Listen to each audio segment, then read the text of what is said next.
Hello friends, फिर से स्वागत है आपका सीमा नर्सिंग क्लासेस में। तो फ्रेंड्स, आप सबको पता चल गया कि 15 सितंबर से जेएनएम थर्ड ईयर का पेपर स्टार्ट होने वाला है। तो हम जल्दी जल्दी प्रिपरेशन करते हैं, जो भी इम्पोर्टेंट टॉपिक है पहले उनको पढ़ते हैं, ठीक है। तो चलिए वीडियो स्टार्ट करते हैं इम्पोर्टेंट टॉपिक के बारे में। तो menstrual cycle and abnormal bleeding. तो एबनॉर्मल ब्लीडिंग जो है ये भी एक इम्पोर्टेंट टॉपिक है। एबनॉर्मल ब्लीडिंग को हम एमेनोरिया, डिस्मेनोरिया, मेनोरेजिया, पॉलीमेनोरेजिया और ओलिगोमेनोरेजिया, हाइपोमेनोरेजिया, मेट्रोरेजिया और मिडल स्मिथ सिंड्रोम और dash functional uterine bleeding, premenstrual syndrome, इन सबको बोलते हैं एबनॉर्मल ब्लीडिंग। और नॉर्मल ब्लीडिंग को बोलते हैं यूमेनोरिया, ठीक है। नॉर्मल ब्लीडिंग को बोलते हैं।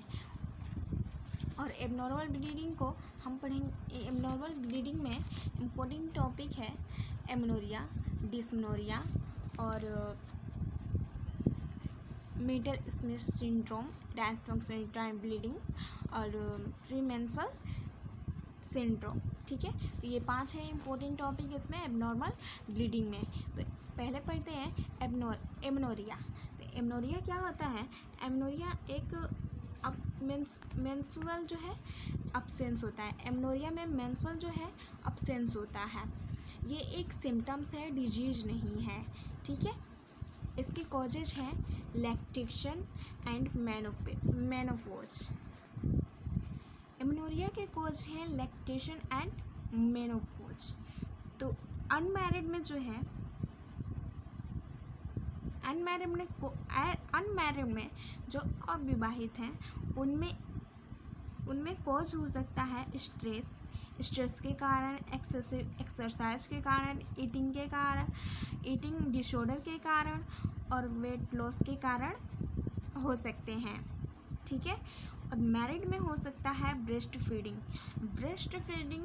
से मेंस्ट्रुअल साइकिल अब्सेंस हो सकता है, ठीक है। ये एक सिम्टम्स है, डिजीज नहीं है, ठीक है। इसके टाइप्स हैं प्राइमरी एमेनोरिया और सेकेंडरी एमेनोरिया, ठीक है।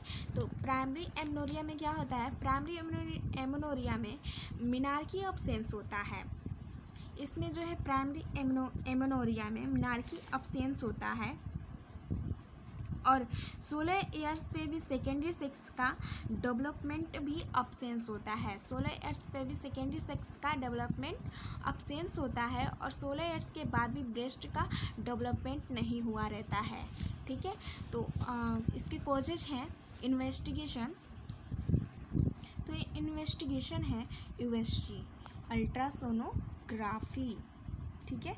और लेपेरोस्कोपी का मतलब होता है विजुअलाइजेशन ऑफ द एब्डोमेन का विजुअलाइजेशन करते हैं लेपेरोस्कोपी से। क्रियोटाइपो या जीन टेस्ट का मतलब होता है क्रोमोसोम्स का पता लगाने के लिए। जीन टेस्ट क्यों करते हैं? क्रायोटाइपो क्यों करते हैं? क्रोमोसोम्स का पता लगाने के लिए, ठीक है। और इन विट्रो फर्टिलाइजेशन होता है मेल का स्पर्म और फीमेल का ओवम किसी जार में फर्टिलाइज करा के और किसी दूसरे वुमेन के यूट्रस में इंसर्ट करते हैं, उसको यूट्रो फर्टिलाइजेशन कहते हैं, ठीक है। तो स्टेरोस्कोपी करेंगे एब्डोमेन के इनर साइड के वॉइस को सुनने के लिए स्टेरोस्कोपी करेंगे, ठीक है। हार्मोनल स्टडी करेंगे, ठीक है। एस्ट्रोजन और प्रोजेस्टेरोन का सिक्रेशन हो रहा है कि नहीं ये पता लगाने के लिए हम हार्मोनल स्टडी करेंगे, ठीक है।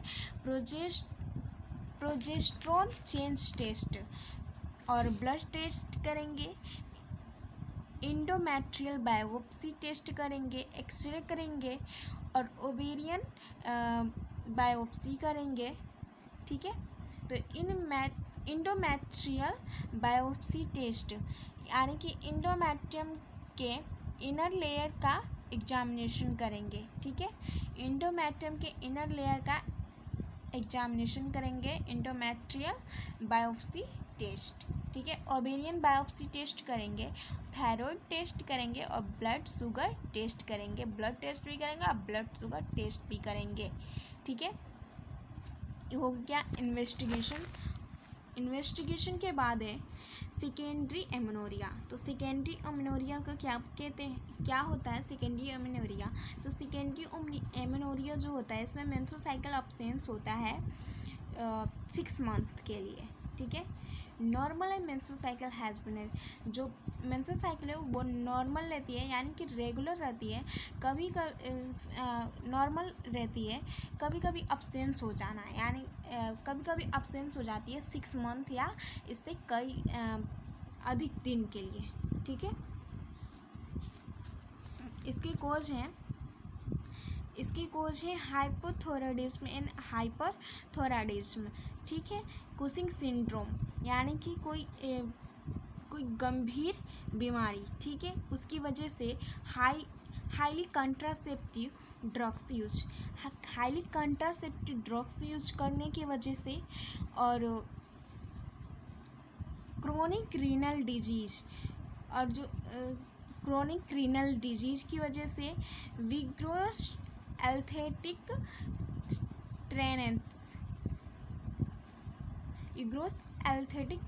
यानी कि जो लड़की डांस करती है या फिर योगा ज़्यादा एक्सेसिव मात्रा में एक्सरसाइज करती है, जिसकी वजह से उसकी बॉडी पर मोड़ आ जाएंगे, उससे भी प्रॉब्लम होती है, ठीक है।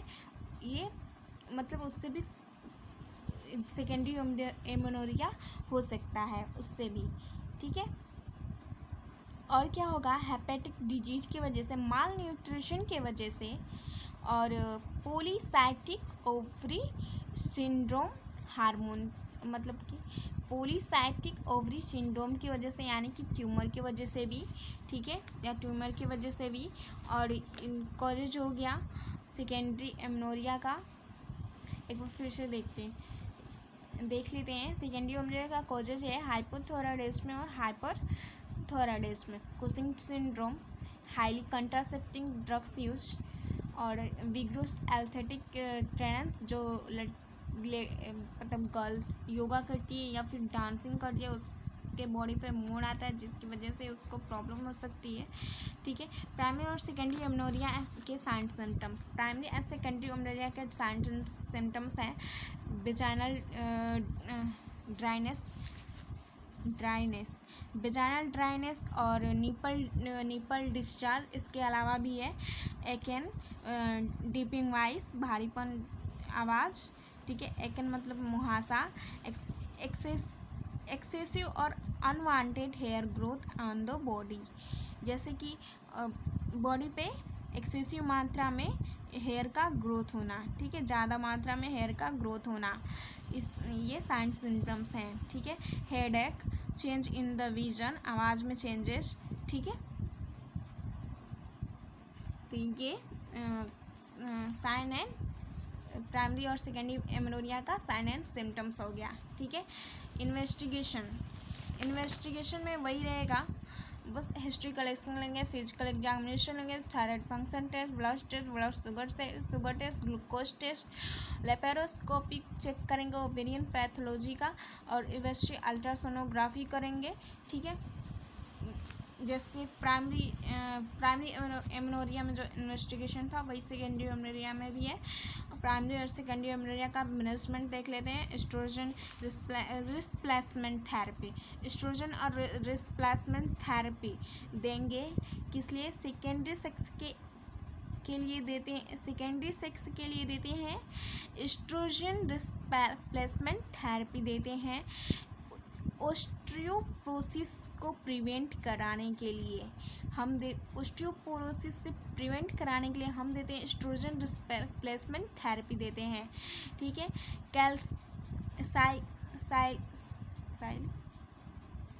Cyclic progesterone therapy, cyclic progesterone therapy हम क्यों देते हैं, तो ओवुलेशन के लिए जो ओवरी है उसका ओवम रिलीज नहीं कर रहा है, ओवुलेशन नहीं हो रहा है, तो साइक्लिक प्रोजेस्टेरोन थेरेपी देते हैं। ठीक है, ब्रोमोक्रैप्टिन जो है वो देते हैं। ब्रोमोक्रैप्टिन मेडिसिन है ये। तो ब्रोमोक्रैप्टिन जो देते हैं हाइपर प्रोलैक्टीमिया के लिए, ब्रोमोक्रैप्टिन देते हैं जो मिल्क के सिक्रेशन को कम करता है। ये प्रेगनेंसी के टाइम मिल्क के सिक्रेशन को कम करता है।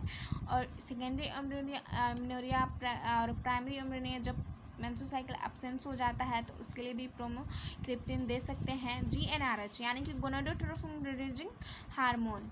ठीक है, गोनाडोट्रोपिन रिलीजिंग हार्मोन किस लिए देते हैं, तो जो हाइपोथैलेमिक हार्मोन है वो फेल्योर हो जाता है, जिससे वजह से मेंस्ट्रुअल साइकिल नहीं आ रहा है, तो उसके लिए GnRH देते हैं, गोनाडोट्रोपिन रिलीजिंग हार्मोन देते हैं। तो कैल्शियम एस्ट्रोजन को टू प्रिवेंट डेवलपमेंट ऑस्टियोपोरोसिस, तो ऑस्टियोपोरोसिस हम देते हैं ऑस्टियोपोरोसिस से प्रिवेंट करने के लिए कैल्शियम और एस्ट्रोजन देते हैं। ठीक है, तो आज के लिए बस इतना ही, और अगले वीडियो में हम पढ़ेंगे डिस्मेनोरिया, ब्लीडिंग का एबनॉर्मल कंडीशन। सेकेंड पढ़ेंगे इम्पोर्टेंट हम डिस्मेनोरिया। अगर ये वीडियो आपको अच्छी लगे, अगर आपको समझ में भी आया, ठीक है समझ में भी आया तो आप लाइक करिए, सब्सक्राइब कीजिए और बेल आइकन को प्रेस कीजिए। ठीक है, और जो भी आपको समझ नहीं आया इसमें से आप पूछ सकते हैं, कमेंट सेक्शन में लिख सकते हैं। Thank you.